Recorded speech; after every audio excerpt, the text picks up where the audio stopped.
দেখেন, রাজনীতি একটা বড় মনের মানুষের কাজ, বিরাট ব্যাপার এটা।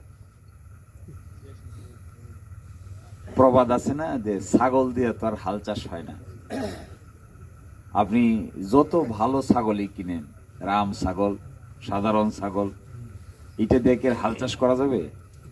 হাল চাষ করতে গেলে মিনিমাম গরু লাগে। তো গরু না হলে তো আর হাল চাষ হয় না। এটা গরু লাগবে, তো গরু হলে এটা না হাল চাষ করা যাবে। এরপরে গরুটা দুর্বল কিনা, এটা সবল কিনা, খাওয়াইলে ভালো হবে কিনা, ঘাস খাওয়াইলে এটা আরো ভালো হবে কিনা, তাজা করা যাবে কিনা, যত্ন করলে গরুটা আস্তে আস্তে আস্তে আস্তে তাজা হয়ে ওঠে। কিন্তু এক জাতের মানুষ দিয়া, এক জাতের প্রাণী দিয়া আরেক জাতের কাজ তো করা যায় না। বিড়ালের কাজ তো আর কুকুর দেওয়া হবে না, কুকুরের কাজ তো আর বিড়াল দেওয়া হবে না, ছাগলের কাজ তো গরু দেওয়া হবে না, গরুর কাজ তো আর ছাগল দেওয়া হবে না।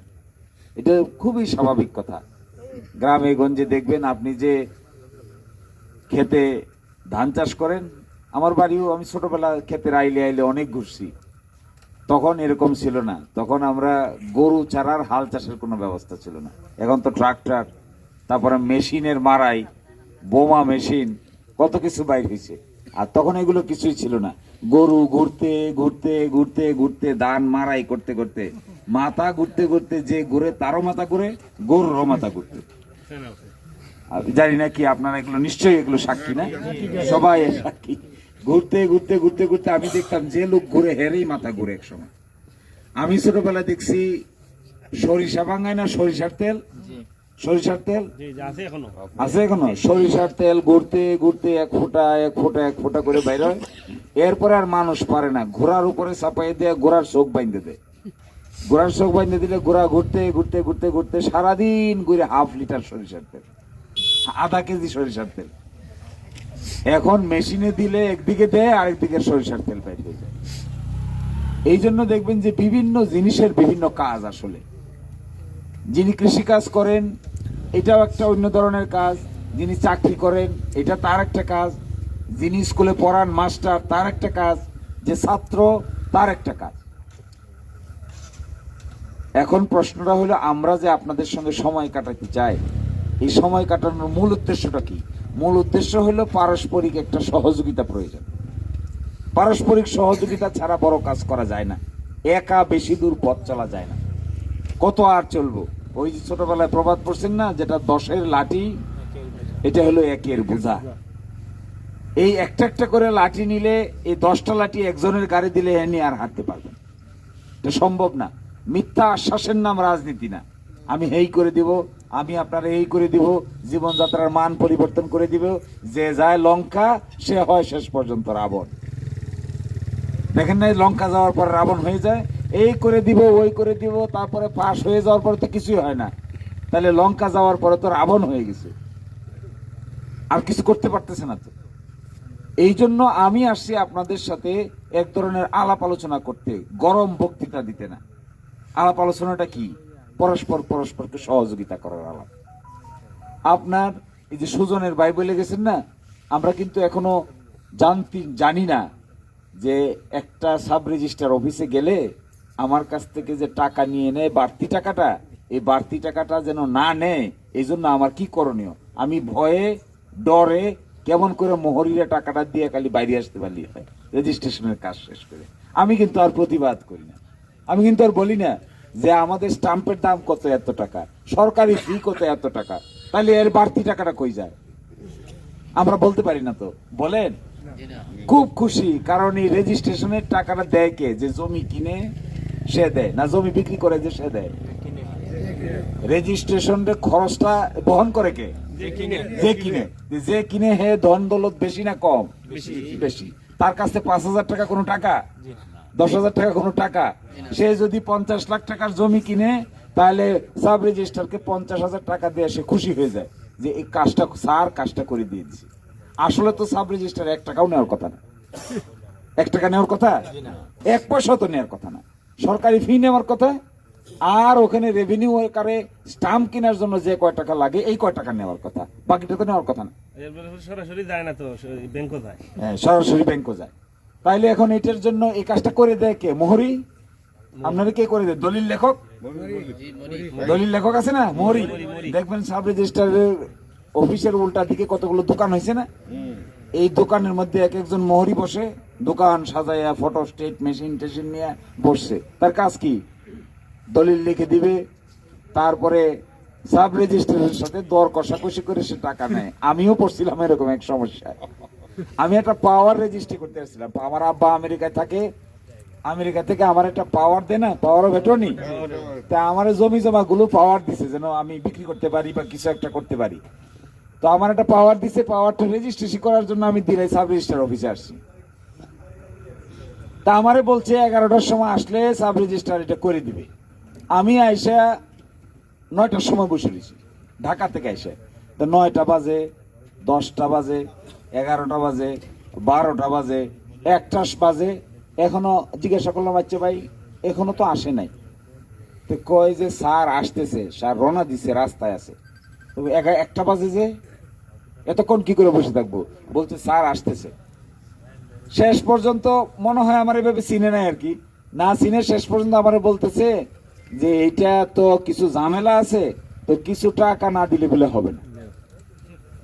তা আমি বললাম যে আমার সাব রেজিস্ট্রারের সাথে দেখা করার সুযোগ দেন, কথা বলার সুযোগ দেন, আমি কথা বলে জিজ্ঞাসা করি ওনাদের কি সমস্যা আছে।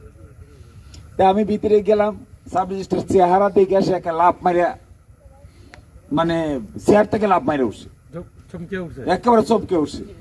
মানে মানুষটা আর লেখাটাই মিলাইতে পারে নাই। দেখি আমার বলতেছে কি আপনি এখানে কেন আসছেন? বলে যে একটা পাওয়ার আমার বাপ পাঠাইছে আমেরিকা থেকে, এটা রেজিস্ট্রেশন করতে আইছি।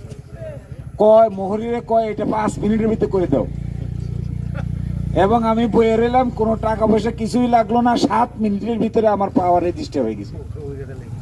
তখন আমার মনে হয়েছে মানুষ কত অসহায়, মানুষ কত অসহায়। এই জায়গায় আমি না হয়ে, আরেকজন সাংবাদিক না হয়ে, আরেকজন ডাক্তার না হয়ে, আরেকজন সাধারণ মানুষ গেলে কইব টাকা ছাড়া কি এখানে কাম হয়? হয় কা টাকা ছাড়া কাম? টাকা ছাড়া এখানে কাম হয় না। এখানে চেয়ার টেবিলেও টাকা খায়। এখানে কারবার না, এখানে চেয়ারে কি কয়? চেয়ারে কেউ টাকা দাও, টাকা দাও। টেবিলেও কয় আমারে দাও, আমারে দাও। তারপরে উপরে দেখায় না, টেবিলের নিচে দিয়ে একটা ড্রয়ার আছে, কয় এখানে রেখে যাও। কয় আমাদের সাব রেজিস্ট্রার হুজুর মানুষ টাকা সরাসরি ধরে না, ওনারা এই ড্রয়ারে রেখে যেতে হয়। কি অদ্ভুত কাণ্ড কারখানা। আমরা যে রাজনীতির কথা বলতে চাই, আমরা চাই যে এগুলো চিরতরে বন্ধ হয়ে যাক। আমরা যে রাজনীতির কথা, আজকে গেছিলাম হাসপাতালে, এই আমি কেন এই প্র্যাকটিক্যাল সমস্যার কথা বলতেছি, আমি আসলে এগুলো বলার জন্য আসছি, আপনাকে বড় বড় কথা বলার জন্য না। গেছিলাম আমরা দিরে হাসপাতালে, গিয়ে দেখি 17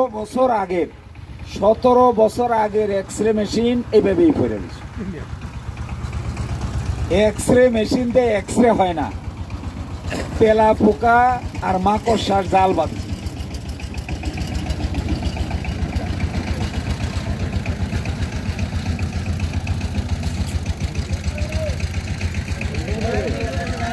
এই রাস্তার গাড়ি রাস্তা কার গাড়ি?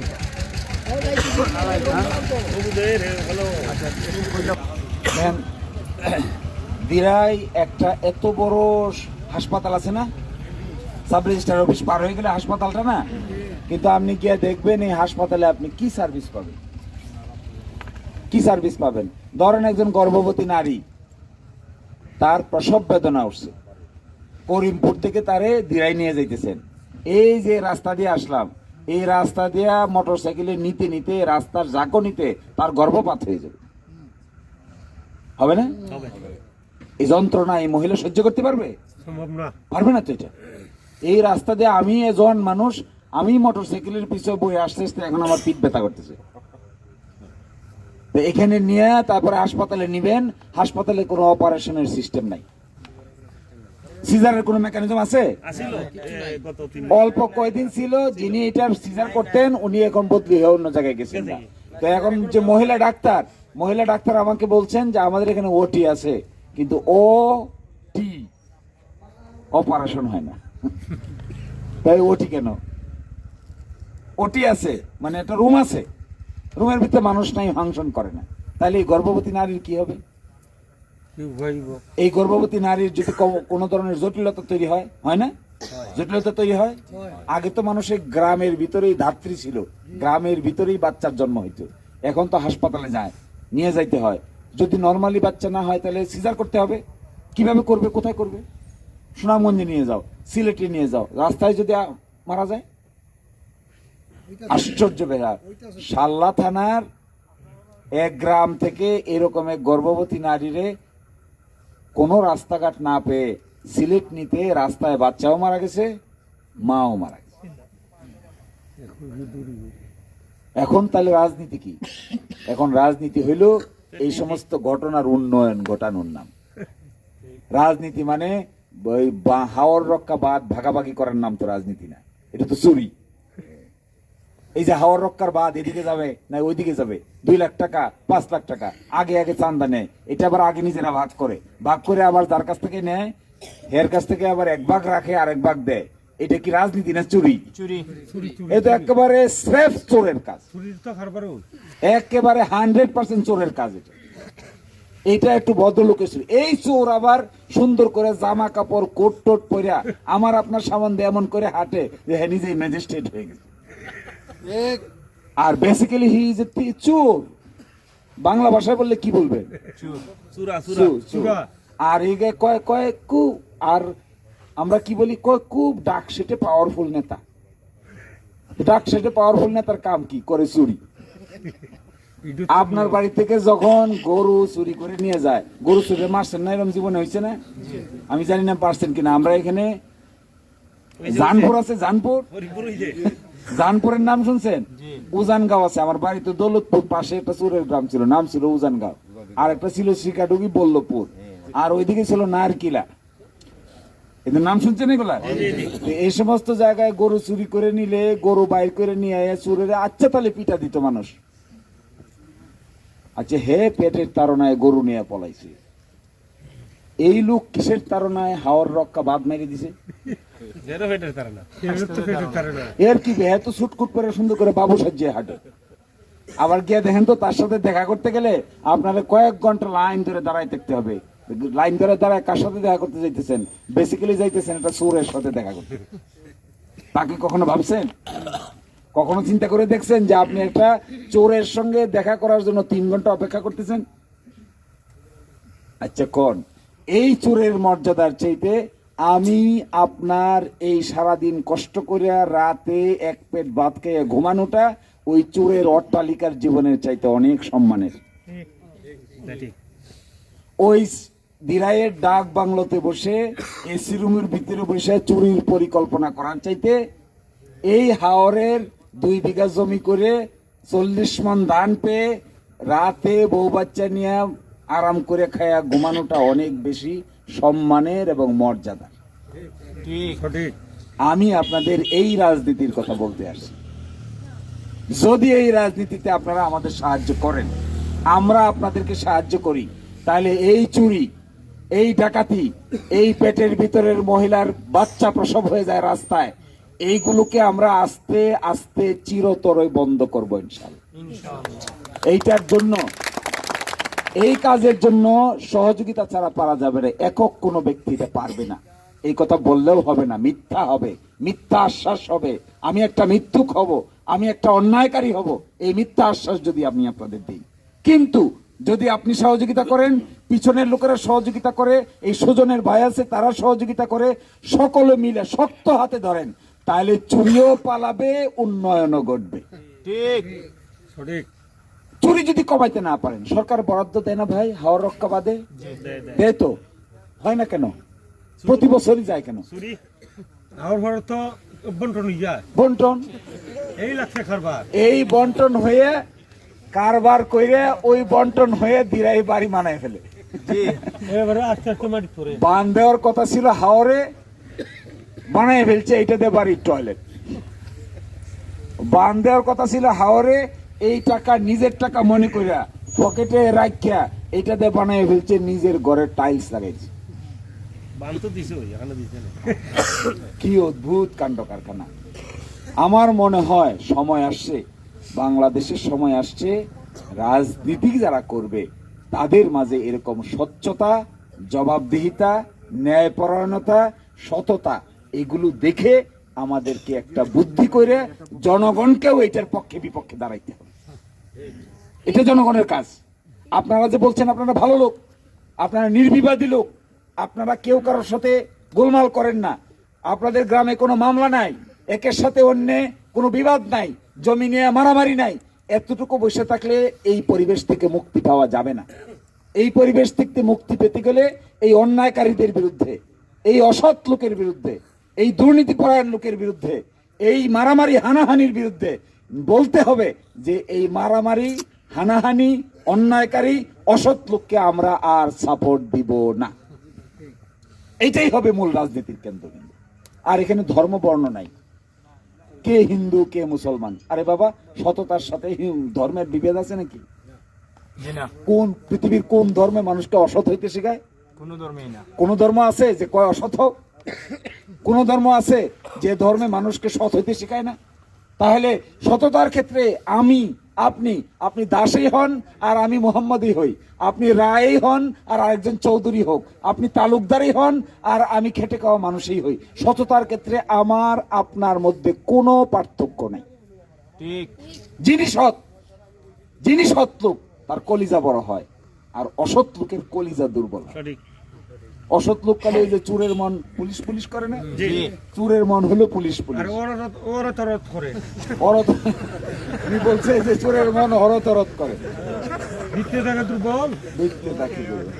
তাহলে আমি আসলে গরম বক্তৃতা দেই নাই, আমি এটাই শুধু বলতে চাইছিলাম যে ভাষাটা আপনার, সেই ভাষাটা নিয়ে আমি আলাপ করতে চাইছিলাম। আমি যা বলতে চাইছি আপনাদেরকে, আপনারা কি এটা বুঝতে পারছেন? এখানে অত গ্রামার্টিক্যাল বইয়ের ভাষায় বক্তৃতার কিছু নাই। এখানে হলো পরস্পর বোঝাপড়া করা। আমার ল্যাঙ্গুয়েজ যদি না বুঝেন, আমার ভাষা যদি না বুঝেন, তাহলে কি হবে? আপনার ভাষা যদি আমি না বুঝতে, এই যে আপনি বলেন না অরতরত করে, এই অরতরত করেটাও একটা, এটা কি একজনে বলে? এই গ্রামে হাজার হাজার লোক বলে, বলে না যে অরতরত করে? এইটাই সুরের মনে এই পুলিশ পুলিশ করে।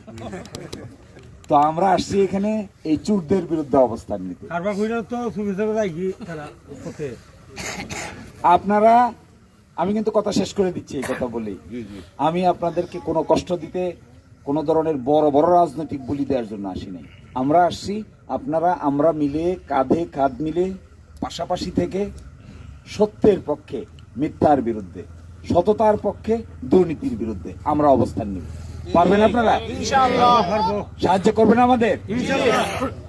এই জন্য চলেন কিছু কাজ করি। যদি আমরা ভালো করি আমাদের সাপোর্ট করবেন, আমরা যদি খারাপ করি আমাদেরকে কানে ধরে বিদায় করি।